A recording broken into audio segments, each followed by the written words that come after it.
उस्ताद जेठानी। रीना शादी के बाद से ही ससुराल में सबको दबा कर रखती। हर बात पर खुद को सबसे बेस्ट साबित करने की कोशिश करती।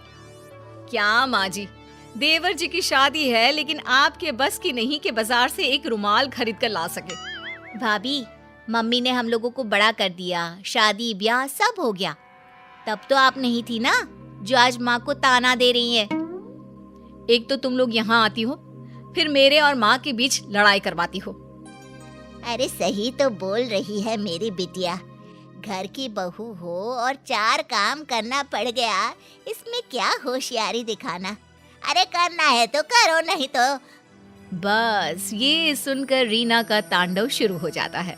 वो चिल्लाने लगती है, हाँ हाँ, सारे काम करवाने के लिए रीना रीना, लेकिन जब काम हो जाए तो धमकी। अरे वाह जी वाह, अब देखो मैं क्या करती हूँ।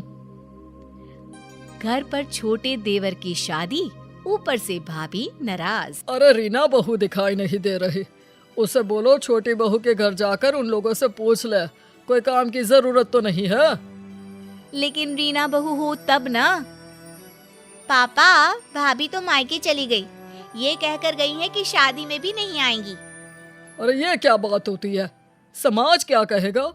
और अब जब सब घर में आने वाले हैं, ऐसे में बड़ी बहू का घर में ना होना बिल्कुल भी ठीक नहीं है ये बात। अरे पापा रहने दो ना उसे, वहीं छोटी छोटी बात पर घर पर कलेश करती है।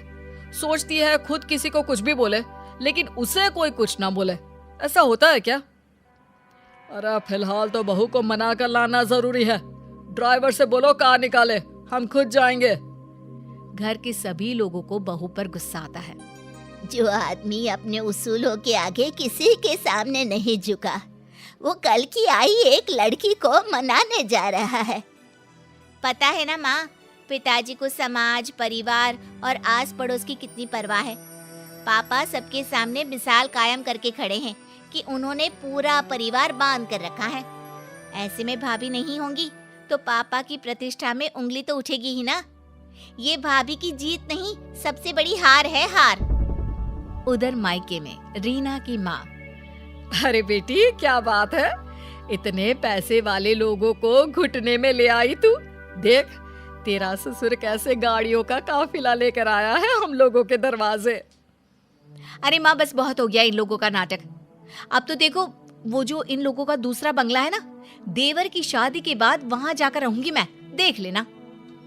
तभी ससुर बहू के मायके आते हैं। रीना की माँ नाटक करती है, अरे आइए भाई साहब, अरे देखे ना कब से समझा रही हूँ कि ससुराल में तेरी जरूरत है, चली जा बेटा।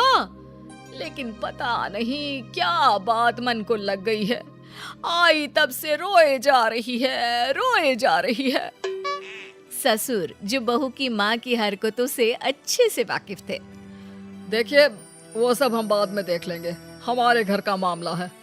फिलहाल रीना बेटा घर चलो, वहाँ तुम्हारी जरूरत है। बड़ी बहू हो तुम, लोग क्या कहेंगे।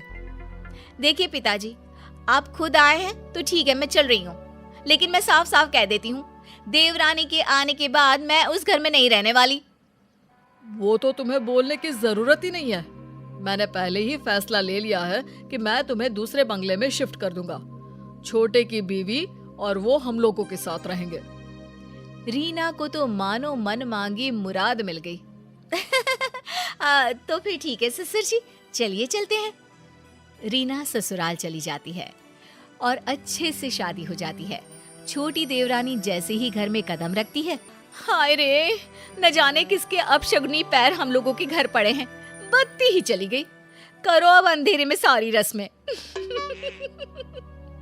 तभी नौकर कहता है, अरे नहीं बड़े बहू जी, वो तो बत्ती आई है, जनरेटर बंद किए है ना अभी।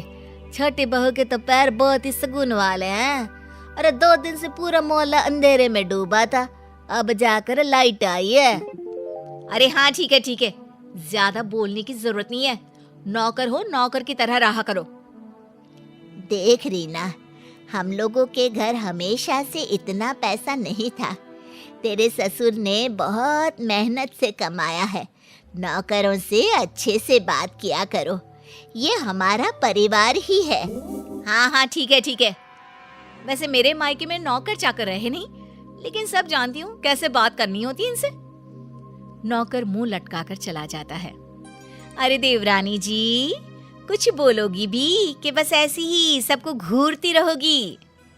लेकिन छोटी देवरानी कुछ नहीं बोलती। अगले रोज, अच्छा तो मैं चली दूसरे बंगले में।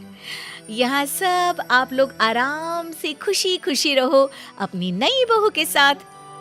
रीना का पति कहता है, लेकिन मैं अपना घर माँ पापा को छोड़कर कहीं नहीं जाऊंगा, ये तो पक्की बात है। तो ठीक है ना, आप रहो, मैं और बच्चे तो जाएंगे। कौन रहेगा यहाँ सर्कस में? छोटी देवरानी बोल पड़ती है, दीदी आप इस घर को और घर के लोगों को ऐसे नहीं कह सकती। हाँ रीना भाभी, छोटी भाभी सही कह रही हैं। तभी ससुर जी आते हैं। बड़कू बेटा, अपनी बीवी को लेकर जाओ दूसरे बंगले में, हम लोगों के लिए छुटकी बहू है। पिता का ऑर्डर मानकर बड़ा बेटा रीना और बच्चों को लेकर चला जाता है।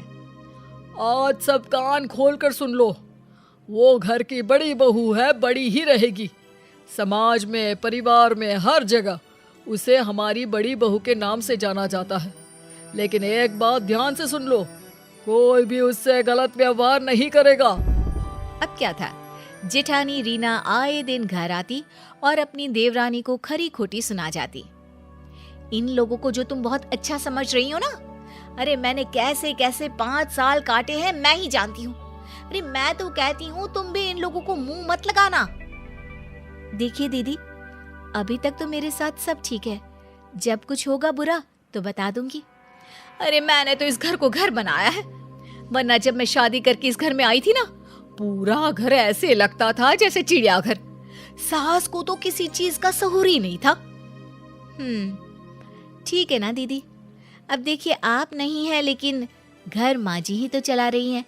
मैं तो वही करती हूँ जो वो कहती हैं। अरे एक बात और, बुढ़िया ना बहुत गहना रखी हुई है।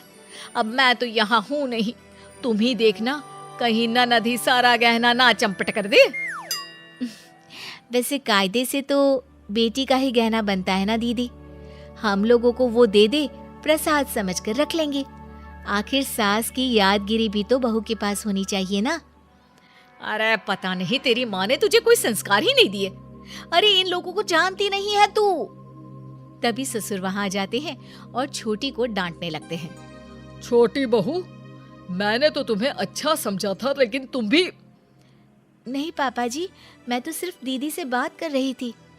हाँ, ये क्या कह रही थी पापा जी जानते हैं आप, कि बुढ़िया मर गई तो सारा गहना बेटी को दे जाएगी।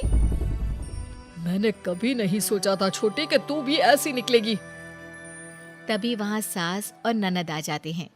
छोटी बहू दोनों को देखकर डर जाती है कि सास कहती है, नहीं नहीं, हम लोगों ने दोनों बहुओं की बात सुनी है। छोटी बहू की हर बात ठीक और संस्कारी थी। बड़ी बहू इस घर की हम लोगों की दिल खोल कर बुराई कर रही थी।